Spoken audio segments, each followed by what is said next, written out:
Hello everyone, आप सभी का हमारे YouTube channel Shubham Khadka virtual classroom में स्वागत है। हमने स्टार्ट कर रखी है क्लास 12th की एनसीईआरटी बेस्ड केमिस्ट्री। उसमें हमने कल किया था डिस्कशन हमारे सिलेबस के बारे में कि कौन कौन से चैप्टर हमारे सिलेबस में है। आज हम बात करने वाले हैं फर्स्ट चैप्टर के बारे में, यानी सॉल्यूशन चैप्टर के बारे में। अब सॉल्यूशन जो चैप्टर है वो एक फिजिकल केमिस्ट्री का चैप्टर है। उसमें टॉपिक डिस्कशन के साथ साथ न्यूमेरिकल वाला पोर्शन भी प्रेजेंट है। तो हम दोनों पोर्शंस को कवर करेंगे। और अगर बात आएगी किसी भी न्यूमेरिकल को करवाने की तो कोशिश करेंगे कि जो क्वेश्चंस है ज़्यादा से ज़्यादा प्रैक्टिस करवाया जाए ताकि थोड़ी बहुत क्लियरिटी आ सके। अब बात करते हैं कि इस सॉल्यूशन चैप्टर के अंदर कौन कौन से टॉपिक प्रेजेंट है। सबसे पहले है टाइप ऑफ सॉल्यूशन, यानी हम बात करेंगे सॉल्यूशन पढ़ने से पहले कि सॉल्यूशन किस टाइप के होते हैं।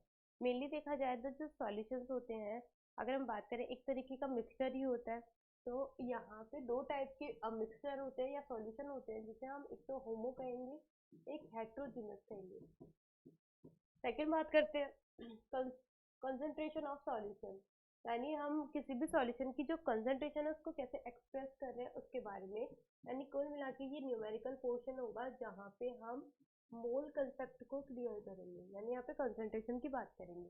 फिर बात है सॉल्युबिलिटी के बारे में कि यानी कोई भी सॉल्यूशन है उसमें कौन कौन से कंपाउंड या फिर मॉलिक्यूल जो होते हैं वो डिजोल्व हो जाते हैं, यानी उसकी सॉल्युबिलिटी कैसी होगी उस कंपाउंड के लिए। नेक्स्ट बात करते हैं vapour pressure in liquid solution. जो लिक्विड सॉल्यूशंस होते हैं उनका अपना क्या होता है, वेपर प्रेशर होता है, वाष्प दाब होता है, उसके बारे में बात करेंगे। Ideal and non ideal solution, ऐसे सॉल्यूशन जिसमें हर एक वैल्यू क्या है, आइडियल है। जैसे कि मैं बात करूं यहाँ पे, जैसे कि बात करें आइडियल के बारे में, तो यहाँ पे जो डेल एच है वो भी आइडियल होगा, डेल एस भी क्या होगा, आइडियल होगा। ठीक है। और नॉन आइडियल में क्या होगा, जो डेल एच और डेल एस की जो वैल्यू है वो आइडियल बिहेवियर से अलग होगी, यानी एबनॉर्मल बिहेवियर दिखाएगी। साथ साथ हम बात करेंगे colligative property and determination of molar mass. Molar mass से मतलब है कि ये 11th क्लास का टॉपिक है जहाँ पे हम कवर करते हैं एटॉमिक मास को और साथ ही साथ मॉलिक्यूलर मास को, इन दोनों को कवर करते हैं। कुल मिला के किसी की मॉलिक्यूल का मोलर मास अगर अपने को पता करना है तो कॉलिगेटिव प्रॉपर्टी और इस सारे पोर्शन को कंबाइन करें। फिर क्या होता है, कुछ कंपाउंड ऐसे होते हैं जो मोलर मास नॉर्मल ना दिखा के क्या दिखाते हैं, एबनॉर्मल दिखाते हैं, उनकी भी बात हम करेंगे। तो ये सारे जो टॉपिक्स हैं वो सॉल्यूशन वाले चैप्टर में आने वाले हैं। तो स्टार्ट करते हैं सबसे पहले टॉपिक को, जिसका नाम क्या है, टाइप ऑफ सॉल्यूशन है। टाइप ऑफ सॉल्यूशन की बात की, जैसा इंट्रोडक्शन में थोड़ा सा बताया था कि जो सॉल्यूशन होते हैं वो दो टाइप के होते हैं, एक होते हैं होमोजेनस सॉल्यूशन और दूसरे होते हैं हेट्रोजेनस। अगर होमोजेनस की बात करें तो इसे हम कहते हैं समांगी विलयन,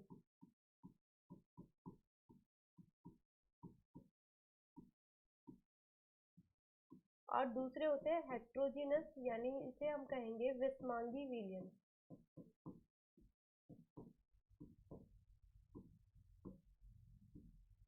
अब बात करते हैं इनकी डेफिनेशन के बारे में कि होमोजेनस सॉल्यूशन क्या होते हैं और हेट्रोजेनस सॉल्यूशंस क्या होते हैं। सबसे पहले बात करते हैं होमोजेनस सॉल्यूशन के बारे में। ऐसे सॉल्यूशंस जब भी हम क्या करते हैं, किसी भी सॉल्यूशन को किसी भी मिक्सचर में डालते हैं तो उसमें मेनली दो कंपोनेंट प्रेजेंट होते हैं।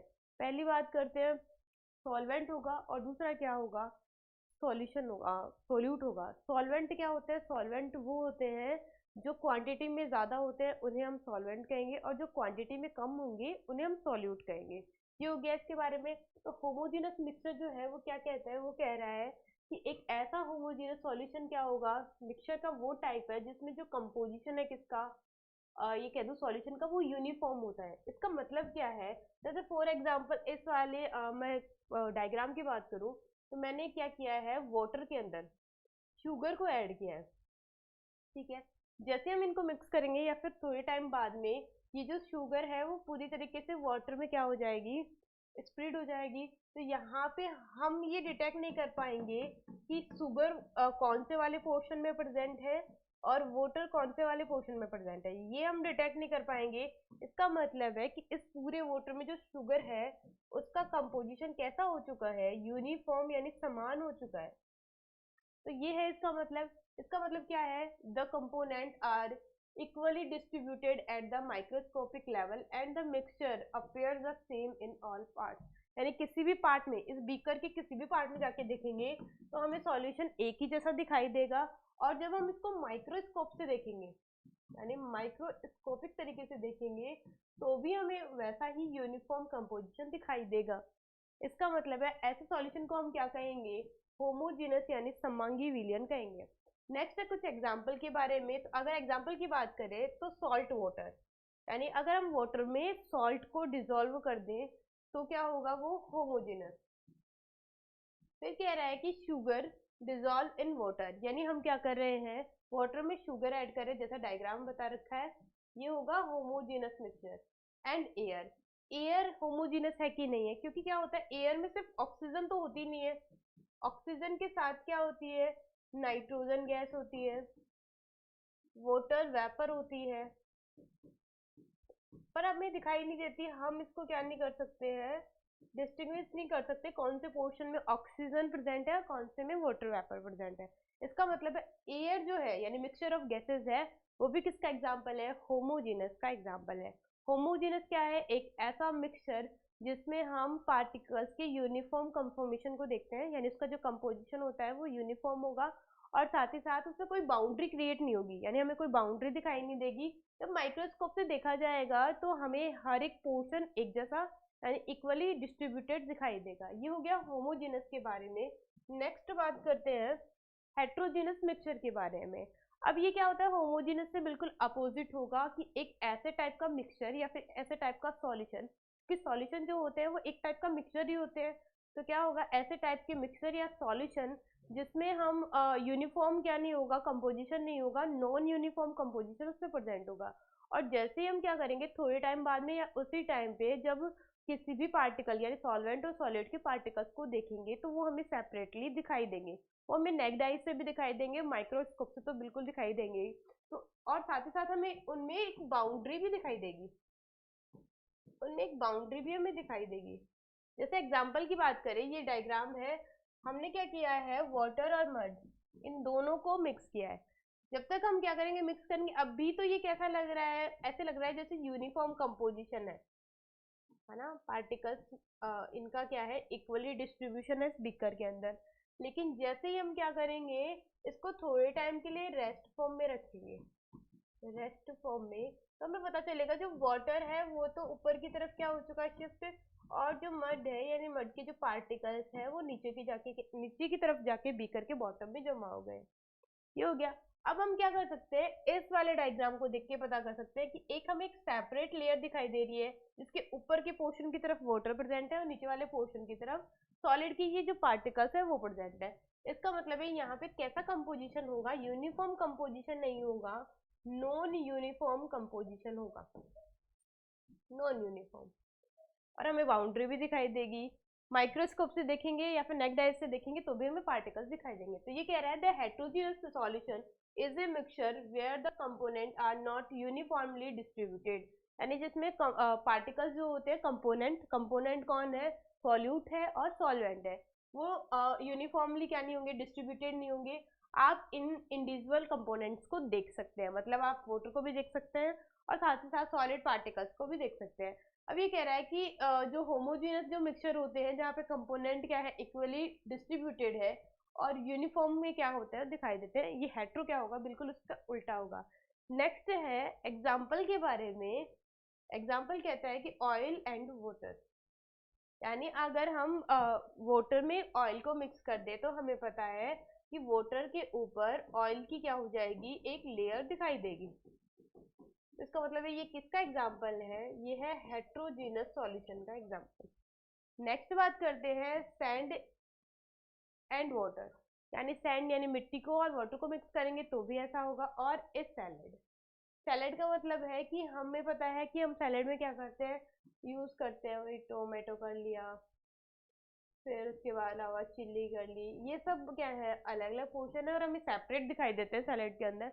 तो ये भी किस टाइप का एग्जाम्पल है? तो ये है हेट्रोजीनस मिक्सचर के बारे में या सॉल्यूशन के बारे में। नेक्स्ट बात करते हैं। अब मैंने पीछे जब हेट्रोजीनस और होमोजीनस मिक्सचर की या सॉल्यूशन की बात की है, तो एक वर्ड यूज किया था सॉल्वेंट और सॉल्यूट। पहले इसको हम देख लेते हैं ये होते क्या है। सबसे पहले बात करते हैं कि बाइनरी सॉल्यूशन क्या होता है। बाइनरी सॉल्यूशन का मतलब है कि अगर मेरे पास क्या है, एक ऐसा सॉल्यूशन है जिसमें दो कंपोनेंट्स हैं, ऐसा सॉल्यूशन जिसमें दो कंपोनेंट्स है, वो कैसा सॉल्यूशन है? बाइनरी सॉल्यूशन है। एक क्या है? सॉल्वेंट, जिसे हम कहते हैं विलायक, और दूसरा सॉल्यूट यानी विलय। अब इनकी डेफिनेशन के बारे में बात करें तो सॉल्वेंट क्या होते हैं, विलायक क्या होते हैं, जिनकी हायर कंसंट्रेशन या ग्रेटर क्वांटिटी होती है, वो है सॉल्वेंट। और सॉल्यूट क्या होते हैं, जिनकी क्या है, लोवेस्ट या लोअर कंसंट्रेशन होती है, क्वांटिटी कम होती है, वो क्या होते हैं? सॉल्यूट होते हैं। जैसे हमने पीछे एग्जांपल देखा था, अगर होमोजेनस की बात करें तो सॉल्ट वाटर है, तो इसमें सॉल्ट तो क्या होगा, सॉल्ट तो हो जाएगा सॉल्यूट, और वाटर क्या हो जाएगा? सॉल्वेंट। यानी जो क्वांटिटी में ज्यादा होता है वो सॉल्वेंट होता है। अगर शुगर और वाटर की बात करेंगे तो शुगर सॉल्यूट होगी और वाटर क्या हो जाएगा? सॉल्वेंट। अगर एयर की बात करें जिसकी अमाउंट ज्यादा होगी, जैसे हमें बताया है कि जो नाइट्रोजन गैस होती है वो ज्यादा होती है एटमॉस्फेयर में, तो इसका मतलब है ये होगा सॉल्वेंट, और इसमें जो मिक्स होंगी वो क्या हो जाएंगी? सॉल्यूट होंगी। नेक्स्ट अगर हेट्रोजेनस की बात करें तो यहाँ पे ऑयल एंड वाटर की बात करते हैं, तो जिसकी क्वांटिटी ज्यादा होगी तो वो तो क्या हो जाएगा? सॉल्वेंट होगा, यानी वाटर ज्यादा होगा, और जो कम अमाउंट में है वो है सॉल्यूट। ठीक है, सैंड एंड वाटर में भी ऐसा होगा, सैंड क्या हो जाएगी? सॉल्यूट हो जाएगी, जबकि वाटर क्या हो जाएगा? सॉल्वेंट। ये हो गया सॉल्यूट और सॉल्वेंट के बारे में क्वांटिटी। अब एक और बात है कि अगर मैंने एक ऐसा सॉल्यूशन लिया है जिसके अंदर सॉल्यूट और सॉल्यूशन है, सॉरी सॉल्वेंट है, ये दोनों मिलके क्या बनाते हैं? सॉल्यूशन बनाते हैं। मैंने पहला केस कुछ इस तरीके से लिया कि बात करते हैं कि सॉल्वेंट तो क्या है, अमाउंट में लो है, और सॉरी सॉल्यूट तो लो है और सॉल्वेंट क्या है? हाई है। तो जो सॉल्यूशन बनने वाला है ना, वो सॉल्यूशन कैसा होगा? तो वो होगा डाइल्यूट, डाइल्यूट कंसंट्रेशन के साथ होगा। सेम अगर मैं ये कहूँ कि यहाँ पे सॉल्यूट तो हाई है, ज्यादा है, जिसको मिक्स कर रहे हैं वो ज्यादा है, और जिसमें मिक्स कर रहे हैं वो कम है, तो ऐसे में जो सॉल्यूशन बनने वाला है वो होगा कंसंट्रेटेड, यानी वो गाढ़ा होगा, और डाइल्यूट यानी वो पतला होगा। ये बात हो गई। नेक्स्ट बात करते हैं, अब टाइप ऑफ सॉल्यूशन जो होते हैं according to state of matter की बात करते हैं कि कौन कौन से होते हैं। तो मैं बात करूं तो टाइप ऑफ सॉल्यूशन को तीन पार्ट में डिवाइड करते हैं। एक होते हैं गैसियस सॉल्यूशन, दूसरे होते हैं क्या? लिक्विड सॉल्यूशन, और तीसरे होते हैं क्या? Solid solution. ठीक है, अब ये कह रहा है कि यहाँ पे सॉल्यूशन किसके अकॉर्डिंग देखेंगे, तो यहाँ पे जो सॉल्वेंट की तरह बिहेव करेगा उसके अकॉर्डिंग उस सॉल्यूशन का नाम देंगे, क्योंकि मेजॉरिटी ऑफ फिजिकल प्रॉपर्टी किस पे डिपेंड करती है? सॉल्वेंट पे डिपेंड करेगी। तो सबसे पहला देखते हैं गैस इन गैस के बारे में। गैस में क्या होगा? ऑक्सीजन गैस है और नाइट्रोजन गैस का जो मिक्सचर है उसी को हम क्या कहेंगे? गैसियस सॉल्यूशन, यानी गैस इन गैस टाइप का मिक्सचर कहेंगे, सॉल्यूशन कहेंगे। इसमें क्या होगा? एक गैस और दूसरी गैस क्या है? होमोजेनस मिक्सचर में तो है ही ये, लेकिन ये क्या है? डिफरेंट गैसेस है, यानी एक से ज्यादा टाइप की क्या है? कंपोनेंट है इसमें, तो किस टाइप का सॉल्यूशन होगा? गैस इन गैस टाइप का सॉल्यूशन होगा। नेक्स्ट बात करते हैं सेकंड के बारे में, लिक्विड इन गैस के बारे में। लिक्विड गैस में क्या होगा? जो मिक्सचर होगा क्लोरोफॉर्म, क्लोरोफॉर्म होता है क्या? CH3, और इसकी फेज जो होती है वो होती है लिक्विड फेज। ठीक है, और नाइट्रोजन गैस जो होती है उसकी होती है क्या? Gases phase. इस टाइप का एग्जांपल किसका होगा? लिक्विड इन गैस का होगा, जहां पे लिक्विड जो होगा वो तो एज ए सोल्यूट बिहेव करेगा, और जो गैस होगी वो एज ए सॉल्वेंट। इस ऊपर वाले की बात करें तो एक सॉल्यूट होगा और दूसरा क्या होगा? सॉल्वेंट। नेक्स्ट बात करते हैं सॉलिड एंड गैस के बारे में।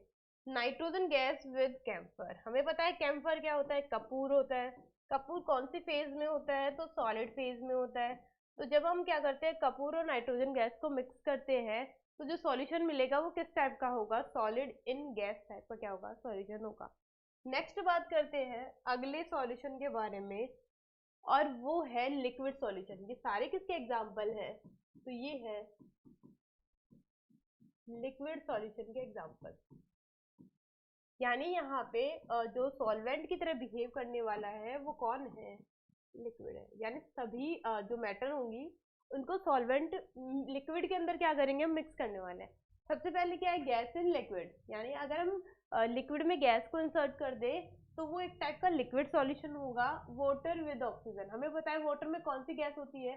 तो ऑक्सीजन यानी O2 होती है। O2 गैसेस फेज में होगी और जो वाटर है वो होगा लिक्विड फेज में। तो ये किसका एग्जाम्पल है? लिक्विड गैस इन लिक्विड का एग्जाम्पल है। नेक्स्ट बात करते हैं सॉलिड इन लिक्विड के बारे में। इसमें क्या होगा? जो ग्लूकोज होती है, ग्लूकोज का फॉर्मूला होता है C6H12O6। ये ग्लूकोज है, इसको वाटर में मिक्स करना है। तो ये है वाटर, वाटर है लिक्विड फेज में, और जो ग्लूकोज है वो है सॉलिड फेज में। तो क्या होगा? जो वाटर होगा वो ज्यादा अमाउंट में होगा, यानी एज ए सॉल्वेंट सॉल्वेंट क्या करेगा? बिहेव करेगा। जबकि जो ग्लूकोज होगी एज ए सॉल्यूट बिहेव करेगी। नेक्स्ट बात करते हैं लिक्विड इन लिक्विड। यानी हम लिक्विड फेज में लिक्विड को ही क्या कर देंगे? और डिसोल्व कर देंगे। तो यहाँ पे एथेनॉल है। एथेनॉल क्या होता है? तो C2H5OH, ये है एथेनॉल। फेज होती है इसकी लिक्विड। वाटर की फेज बता ही दी है, इसकी फेज भी क्या होती है? लिक्विड होती है। ये हो गया किसके बारे में? लिक्विड सॉल्यूशन के बारे में, जहाँ पे सॉल्वेंट कौन होगा? मेजॉरिटी में अमाउंट में कौन होगा? तो लिक्विड होगा। इसीलिए इस वाले सॉल्यूशन को लिक्विड सॉल्यूशन कहा है। नेक्स्ट बात करते हैं अगले के बारे में। ये सारे यानी बाकी की जो तीन है वो है किसका एग्जाम्पल है? तो सॉलिड सॉल्यूशन का एग्जाम्पल है। इसका मतलब है यहाँ पे जो सॉल्वेंट की तरह बिहेव करने वाला है वो कौन होगा? तो वो होगा सॉलिड। ठीक है। अब यहाँ पे बात करते हैं गैस इन सॉलिड के बारे में। अगर हम सॉलिड में गैस को मिक्स कर दें, देखो क्या होता है कि जब हम पैलेडियम केमिस्ट्री पढ़ते हैं तो जो पीडी है, ये है पैलेडियम। पैलेडियम की जब रिएक्शन करवानी होती है तो ये खुद अभी फिलहाल क्या है? इनएक्टिव फॉर्म में है। अब मुझे अगर रिएक्शन करवानी है तो पहले मुझे इस मेटल की सरफेस पे हाइड्रोजन को एब्जॉर्ब करवाना होगा। जैसे ही हाइड्रोजन इसकी सरफेस पे एब्जॉर्ब हो जाएंगे, उसके बाद में जहां पे हमें इसको रिएक्ट करवाना है, ये वहां पे जाके रिएक्ट करेगी और हाइड्रोजन यहाँ से निकल जाएंगे। तो ये किसका एग्जाम्पल है? Hydrogen in palladium. ये एग्जाम्पल है कि जिसमें गैस को क्या किया जाता है? सॉलिड के अंदर इंसर्ट किया जाता है, यानी हाइड्रोजन को इस पैलेडियम मेटल के अंदर इंसर्ट किया जाता है। नेक्स्ट बात करते हैं लिक्विड इन सॉलिड के बारे में। लिक्विड इन सॉलिड में मरकरी की बात करते हैं। हम जानते हैं, हम पढ़ते भी आए हैं, मरकरी होती है लिक्विड फेज में और इसका यूज होता है थर्मामीटर में। नेक्स्ट बात करते हैं सोडियम अमलगम क्या होता है? तो सोडियम अमलगम, अमलगम क्यों कहते हैं? क्योंकि ये जब भी कोई मेटल किसी मरकरी के साथ जुड़ी होती है तो उसे अमलगम कहते हैं। जिसके साथ जुड़ी होगी उसी के नाम के अकॉर्डिंग उसका नाम होगा। जैसे इसका नाम क्या हो जाएगा? Sodium amalgam. ठीक है।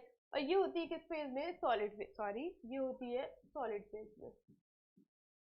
तो यहाँ पे ये जो मरकरी है मतलब लिक्विड है वो क्या हो रखा है? सॉलिड के अंदर इंसर्ट हो रखा है। नेक्स्ट बात करते हैं सॉलिड इन सॉलिड के बारे में। इसमें क्या होगा? इसमें हम बात करते हैं अलॉय के बारे में। अब ये अलॉय क्या होते हैं?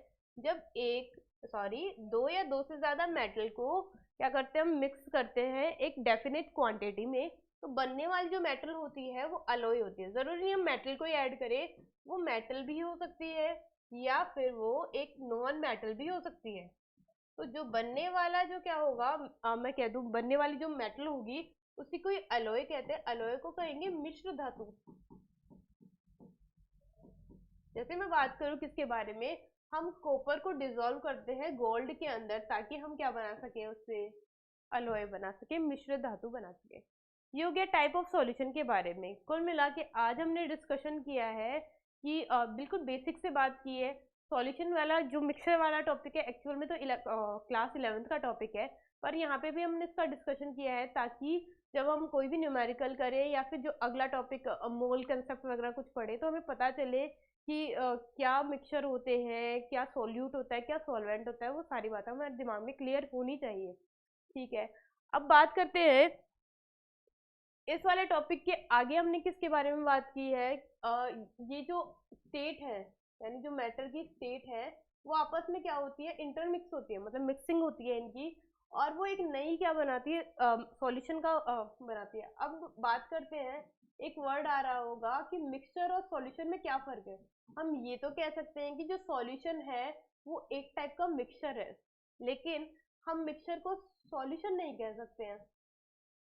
इसके पीछे रीजन क्या है, इसके पीछे ये रीजन है कि यहाँ पे जो मिक्सचर होते हैं वो क्या हो सकते हैं, सॉलिड पार्टिकल्स हो सकते हैं, सॉलिड पार्टिकल्स हो सकते हैं। लेकिन जब भी हमें सॉल्वेंट बनाना होगा, मतलब सॉल्यूशन बनाना होगा, तो हमें क्या करना होगा, उस सॉलिड को पहले डिसॉल्विंग फॉर्म में लाना होगा और उसके बाद ही हम उसकी मिक्सिंग कर सकते हैं। तो ये बात हो गई मिक्सचर और सॉल्यूशन के बारे में। ये हमने सारे टाइप्स देख लिए विद एग्जांपल। अब जो कल की जो क्लास है, यानी जो नेक्स्ट क्लास होने वाली है, वो होगी कि हम किस तरीके से जो मोल है, यानी जो कंसंट्रेशन है किसी भी मॉलिक्यूल की या कि किसी भी कंपाउंड की, उसको कैसे डिटरमाइन करते हैं। तो आई होप आपको ये वीडियो पसंद आया होगा। अब आप लोगों को करना क्या है, आप लोगों को हमें करना है मोटिवेट, हमारे इस चैनल को ज़्यादा से ज़्यादा सब्सक्राइब करना है, ताकि ज़्यादा से ज़्यादा लोग इसके बारे में जान सके। जब भी कोई नोटिफिकेशन आए तो आपको सबसे पहले पता चले, यही हमारा क्या होगा, रिवॉर्ड होगा। नेक्स्ट बात करते हैं, आपको इस वीडियो को ज़्यादा से ज़्यादा अपने फ्रेंड्स में शेयर करना है, साथ ही साथ इस वीडियो को लाइक करना है। धन्यवाद।